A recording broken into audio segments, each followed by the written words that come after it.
Hey, what is up guys? Welcome back to yet another Destiny 2 Forsaken video. Today I'll be explaining the Nightfall exclusive loot thresholds and how it all works so that you can all bag yourselves any Nightfall exclusive item that you desire without having to worry too much and have a ton of frustration. Now I remember back in year 1 of Destiny 2, I would grind at minimum 25 Nightfalls in a row and sometimes up to 50 times when I went for the DFA hand cannon. Now we're a lot more fortunate because it's fairly straightforward system and the odds of getting good loot is a lot better than in the past. Now the main reason why I'm making this video is because there's actually a lot of confusion and I wanted to clear some of those things up.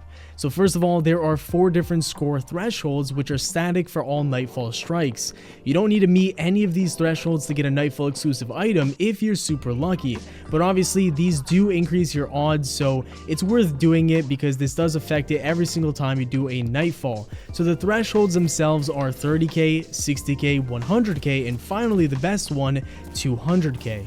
The optimal strategy is going into each and every Nightfall strike that you want to get exclusive loot from and reach at least 200k. Now the reason why you want to do this is not only because the 200k increases your odds for that particular Nightfall strike, but it also saves onto your Nightfall emblem card and it's saved on your character forever.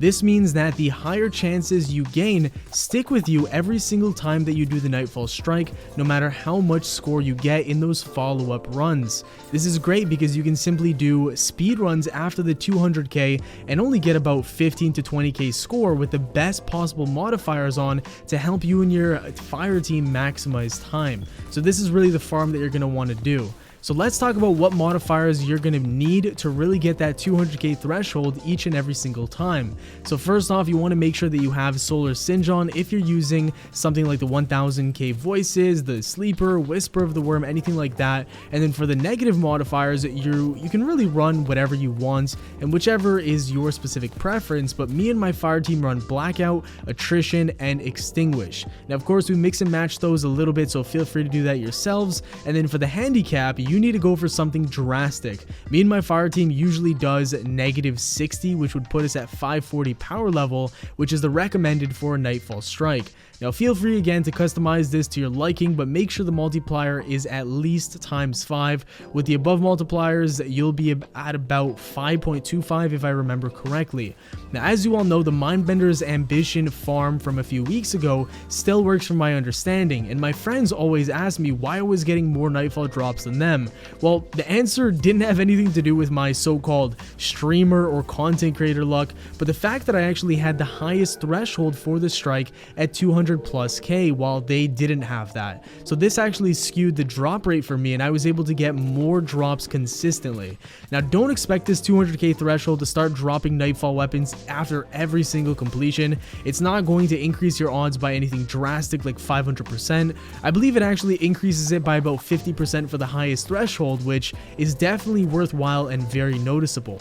Now I also thought I'd mention that in the past the highest threshold was 100k, but since they added the Nightfall scorecard, they bumped that up to 200k to kind of meet the expectations and kind of the guidelines of the community and what they were setting as their high scores. Now last but not least, you might as well wear your Nightfall emblem when doing the Nightfall itself. Some say it may increase your drop rate, but this isn't really confirmed. What the Nightfall emblem does for you though is make it so that you get additional tokens from the Nightfall strike completion. I'd recommend using the emblem, a ghost that gives you more tokens or loot from strikes, and finally the Vanguard tokens themselves that give you extra tokens, or I should say the Vanguard boons that give you extra tokens when you're farming. This is going to give you a crazy amount of tokens while farming these Nightfalls and will make the grind for an exclusive weapon that much more worthwhile. So that's going to be it for the video though, guys. I know that a lot of you may already know this, but I wanted to make this just to kind of clear the confusion because a lot of people don't even know this. I talked to the Primal guys and like 3 out of 4 people that I asked didn't know this, which was surprising, and I thought I have to get a video out on this as soon as possible just to cover my bases. But yeah guys, I want to thank you all so much for watching. If you enjoyed, a like rating is very much appreciated. Subscribe for more daily Destiny 2 content. Have yourselves a great day, and I'll see you all later. Peace.